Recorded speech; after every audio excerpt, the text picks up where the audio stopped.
Halo Bu, selamat siang Bu. Perkenalkan, nama saya Eva Octavia Situmorang. Saya dari Prodi Keperawatan. Dan nama saya Esther Dianovita Namaban, saya dari Prodi D3 Keperawatan. Di sini kami akan menjelaskan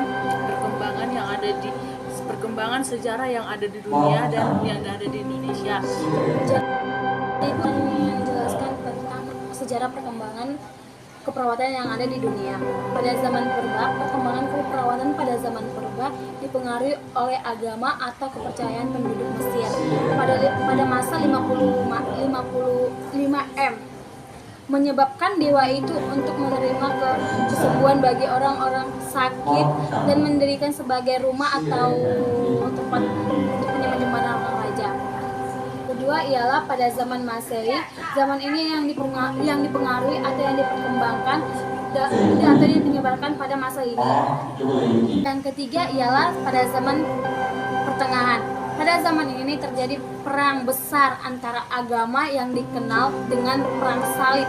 Perang ini membawa banyak derita bagi rakyat, korban luka, dan berburu kelaparan tentara bagi penyakit antara lainnya, penyakit lainnya. Yang keempat ialah pada zaman baru, pengaruh Renaissance juga menambahkan ke ilmu kesehatan dan ilmu keperawatan pada zaman ini. Seseorang atau tokoh keperawatan yang bersama Francis Nightingale, ia mengembangkan suatu model praktik atau usaha keperawatan oleh faktor lingkungan kedaerahannya.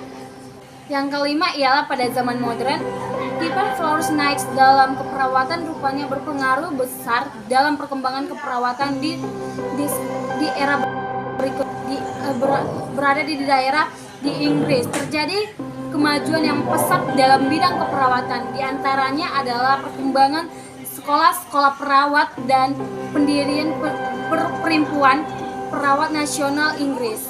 Sedangkan sejarah keperawatan di Indonesia pada zaman VOC, zaman kemerdekaan, zaman penjajahan, yaitu zaman penjajahan Belanda, di zaman penjajahan Inggris, zaman penjajahan Belanda di tahun 1816 sampai 1942.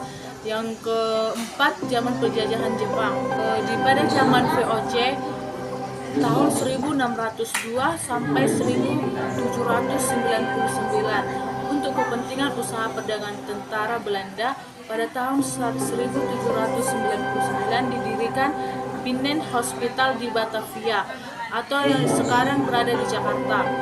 Rumah sakit ini perawat yang berasal dari bumi putra atau kaum penjajah yang disebut dengan pembantu orang sakit atau juga POS.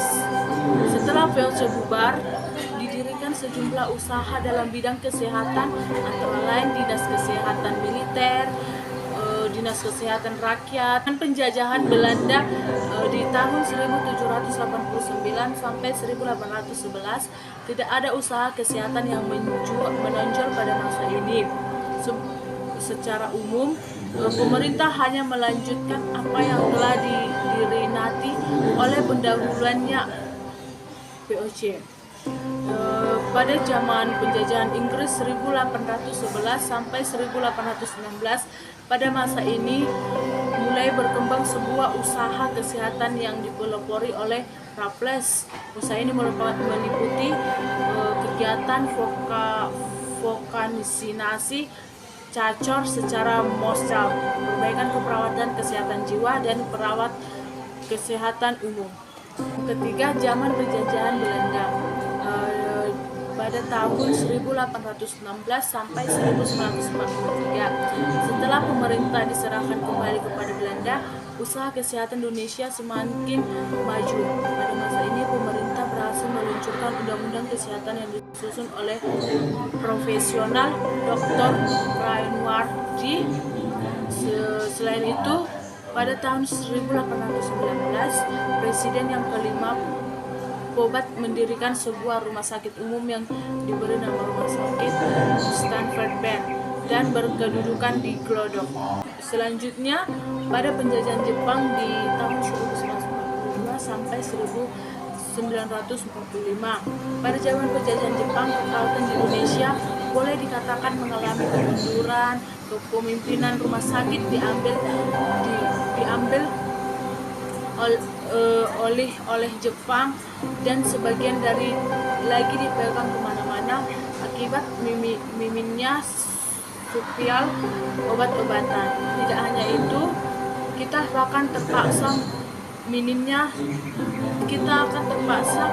menggunakan daun pisang dan daun pelepah batang pisang sebagai ganti polutan yang persediaannya sebagai tipis. Selanjutnya, pada zaman kemerdekaan sampai sekarang, pada awal kemerdekaan ditemui banyak sekali kekurangan pada kondisi rumah sakit di Indonesia. Di antaranya adalah suplai obat-obatan yang minimum. Kondisi ini lambat laun mengalami perubahan, terutama dengan didirikannya sejumlah institut pendidikan keperawatan sampai jenjang perguruan tinggi. Setelah masa kemerdekaan terjadinya proses perubahan yang sangat luar biasa di bidang keperawatan setelah didirikan sekolah perawat setinggi diploma pada tahun 1942 dan diikuti berdirinya pendidikan keperawatan setingkat sarjana pada 1942.